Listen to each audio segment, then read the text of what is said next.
السلام علیکم، آپ دیکھ رہے ہیں پاک ایکسکلوسیو ٹی وی۔ سندھ میں پانی کا مسئلہ شدت اختیار کر گیا ہے۔ مسئلہ تو پورے پاکستان میں ہے، لیکن کراچی کا جو پانی ہے وہ اندرون سندھ سے آتا ہے، اور اس کے علاوہ سندھ میں بھی جگہ جگہ پانی کی شدید کمی ہے۔ کراچی میں پانی کے حوالے سے سپریم کورٹ بھی کئی بار نوٹس لے چکی ہے، مختلف جو ہے وہ آرڈر بھی جاری کر چکی ہے، لیکن کراچی میں پانی کا مسئلہ حل نہیں ہوا۔ گزشتہ کچھ دنوں سے یہ مسئلہ شدت اختیار کر گیا ہے۔ کراچی میں اگر پانی کے مسئلے کی بات کی جائے تو اس میں پرانا سسٹم بھی شامل ہے، جس میں لائنیں ٹوٹی ہوئی ہیں اور مشینیں خراب ہیں اور بہت ساری چیزیں ہیں جس کی وجہ سے لوگ دور دور سے پانی بھر کر لاتے ہیں۔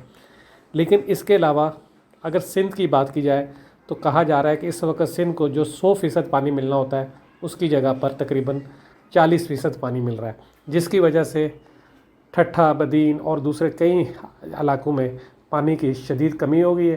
حیدرآباد، سکھر اور دوسرے شہروں میں بھی پانی پینے تک کا دستیاب نہیں ہے۔ یہی صورتحال کراچی کی ہے۔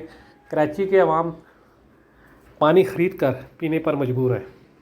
اس حوالے سے سندھ کی حکومت اور مرکز کے درمیان کئی بار مذاکرات ہوئے۔ پچھلی گورنمنٹ میں مسئلہ یہ تھا کہ پی ٹی آئی کی گورنمنٹ ہونے کی وجہ سے سندھ کے معاملات حل نہیں ہو پا رہے تھے۔ ابھی سندھ میں پیپلز پارٹی کی حکومت ہے، مرکز میں پیپلز پارٹی اور نون لیگ کی حکومت ہے، اس لیے کوشش کی جا رہی ہے کہ اس مسئلے کو حل کیا جائے۔ کئی بار یہ کہا جاتا ہے کہ پانی کو مسئلے کو فوج کے حوالے حل کیا جائے تاکہ فوج اس مسئلے کو حل کرے، لیکن وہی بات ہے کہ ہر مسئلہ کیا فوج ہی حل کرے گی۔ آج بھی اس حوالے سے ایک اجلاس ہوا جس میں وزیر اعلیٰ سندھ نے اس مسئلے کو فوری طور پر حل کرنے پر زور دیا۔ متعلقہ وزراء سے کہا کہ وہ وفاق سے بات کریں اور پانی کے مسئلے کو حل کریں، اور وہ جگہیں جہاں پانی ضائع ہو رہا ہے اس پانی کو بھی روکا جائے تاکہ کراچی کے لوگوں کو پانی مل سکے۔ وزیر اعلیٰ سندھ کئی بار کہہ چکے ہیں کہ سندھ میں پانی، کراچی میں خاص طور پہ پانی کی کمی کی وجہ غلط تقسیم ہے، اس تقسیم کو صحیح کرنے کی ضرورت ہے۔ اس حوالے سے سعید غنی نے بھی کہا کہ طرح صوبے بیئر کریں گے، اس کا طریقہ کار موجود ہے، لیکن بدقسمتی سے پی ٹی آئی کی حکومت میں وہ جو پانی کی قلت کا بوجھ تقسیم ہونا تھا صوبوں کے درمیان، وہ منصفانہ نہیں تھا۔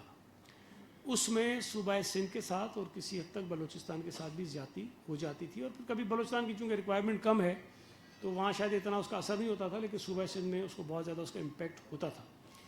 تو اس وقت بھی جو ایشو ہے وہ ایک تو یہ ہے کہ پورے ملک میں پانی کی قلت ہے، اور ظاہر ہے جب پورے ملک میں پانی کی قلت ہوگی تو کسی بھی صوبے کو اس کے حصے کا پانی نہیں ملتا۔ ہم صرف یہ کہتے رہے ہیں کہ اگر قلت بھی ہے تب بھی وہ قلت کا جو ریشو ہے وہ تمام صوبوں میں برابری کے طور پر تقسیم ہونا چاہیے تاکہ ہر صوبہ وہ اتنا ہی بوجھ اٹھائے۔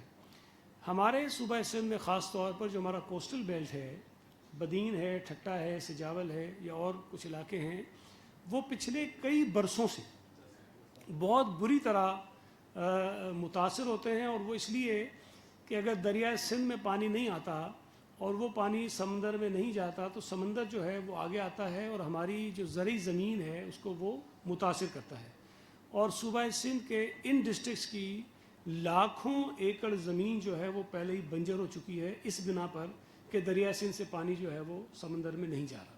تو یہ بہرحال ایک پورے ملک کا ایشو ہے۔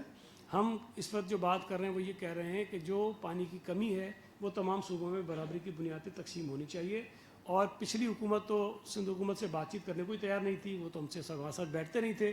اس حکومت میں کم از کم چونکہ ہم خود بھی پارٹنرز ہیں، کم از کم یہ ضرور آسانی ہے کہ ہم بیٹھ کر اپنی بات کر سکتے ہیں اور ہماری بات سنی جاتی ہے۔